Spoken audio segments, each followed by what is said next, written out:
السلام عليكم. المرة اللي فاتت عملنا تظليل المناخير، والمرة دي هنظلل البق زي ما احنا متعودين. اول حاجة هنخفف الاوتلاين اللي احنا رسمناه ده علشان لما نيجي نظلل الرسمة يبقى شكلها حقيقي، ميبقاش شكلها مرسوم قوي كده.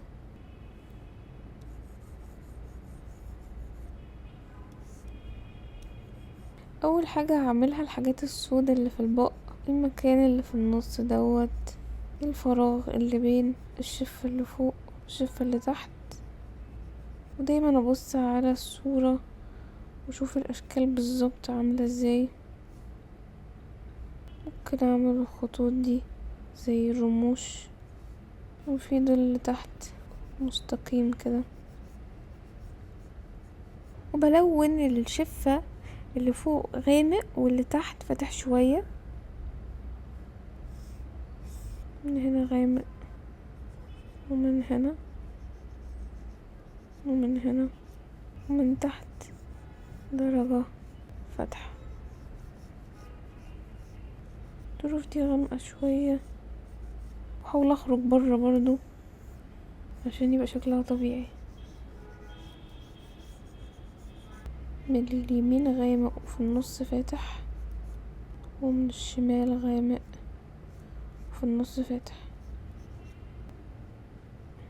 البوز ده حد شوية وده بيضاوي. بالاستيكة هبدأ افتح واعمل تجاعيد بالاستيكة رفيعة.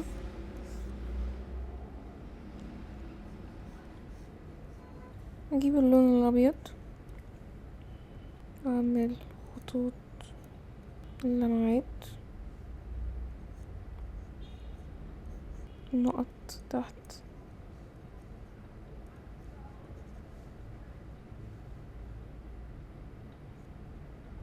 نقط بيضة هنا.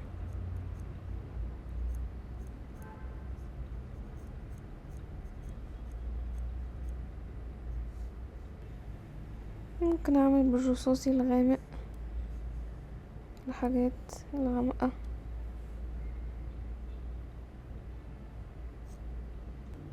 ولمع تاني الحاجات البيضاء قوي. الحتة دي محتاجة افتحها اكتر بالابيض.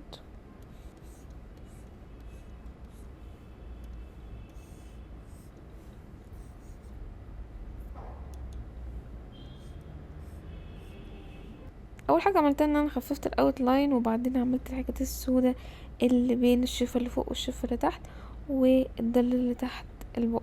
بعد كده عملت الدرجة اللي في الشفة اللي فوق غامقة والدرجة دي فاتحة، وعملت التفاصيل تفاصيل تفاصيل، فين غامق فين فاتح فين غامق فين فاتح. وبعدين اخر حاجة باستكة الفحم والقلم الفحم الابيض بعمل اللمعات. التابت اللي انا رسمت عليه الرسمة دي هو اكس بي بن، وطبعا انا جايباه من ديجيتايزر قبل كده، والفيديو ده برضو سبونسرد باي ديجيتايزر. تقدروا تروحوا تجربوا كل انواع الجرافيك تابلتس عندهم في الفرع، وانا متأكدة ان انتوا مش هتبقوا عايزين تمشوا تاني من هناك. الحقيقة انا مش لاقي اي فرق بين ان انا ارسم على الورقة العادية بقلم الفحم، او ان انا ارسم على التابلت ده بالقلم العسول جدا دوت الخفيف جدا كمان. بالعكس عندي اوبشنات مش موجودة في الحقيقة، ويكفي ان ايديا مش مشلفطة فحم من كل مكان. هعمل لهم منشن فوق الفيديو ده عشان لو حابين تعرفوا تفاصيل اكتر.